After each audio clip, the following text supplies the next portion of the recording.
Sexual liberation. It's a powerful phrase, isn't it? For women, it's about reclaiming our bodies and our minds. It's about owning our desires and making our own choices. It's about freedom. For too long, women have been told what to do with their bodies.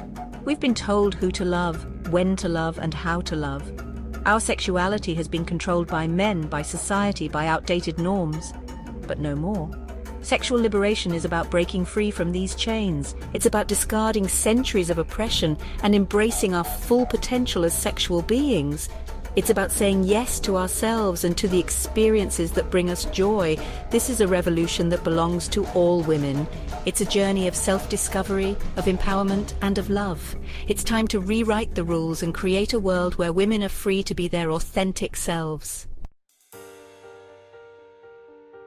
The fight for women's sexual liberation is woven into the very fabric of history. From the suffragettes who fought for our right to vote to the activists who challenged discriminatory laws, women have always resisted oppression. Throughout history, women's bodies have been controlled and policed. We've been seen as property, as objects of desire, but rarely as autonomous beings with our own agency.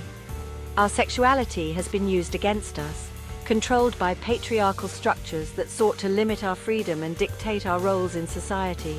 But even in the darkest of times, sparks of resistance flickered. Women found ways to connect, to share their stories, and to challenge the status quo. From clandestine gatherings to whispered conversations, the seeds of rebellion were sown. In the early 20th century, courageous women like Margaret Sanger emerged, challenging the taboo surrounding contraception and advocating for women's right to control their own bodies. Sanger's tireless efforts paved the way for greater reproductive freedom, a cornerstone of sexual liberation. Writers and artists also played a crucial role, using their voices to challenge societal norms and spark conversations about female sexuality.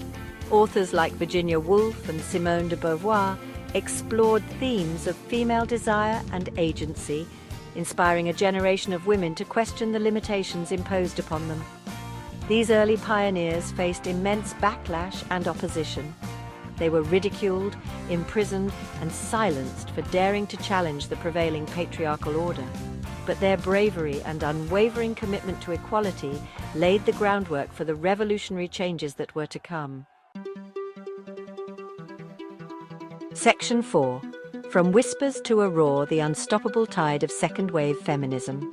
The 1960s and 70s witnessed an explosion of feminist activism that would forever alter the landscape of women's rights. The second-wave feminist movement, fueled by the spirit of social change sweeping the globe, brought the fight for sexual liberation to the forefront. No longer content with whispers behind closed doors, women took to the streets, demanding an end to discrimination and violence. They challenged the double standards that shamed women for embracing their sexuality while celebrating men for the same behavior. The personal became political as women shared their stories of oppression, resilience, and the fight for bodily autonomy. Section 5. Our bodies, our choices, the fight for reproductive rights. Central to the fight for sexual liberation was the battle for reproductive rights. Access to safe and legal abortion became a rallying cry, symbolizing a woman's right to make choices about her own body and determine her own destiny. The struggle for reproductive justice continues today, as women around the world face restrictions and barriers to accessing essential health care. But the spirit of the movement remains strong, fueled by the unwavering belief that women deserve the right to control their own bodies and make their own decisions about their reproductive lives.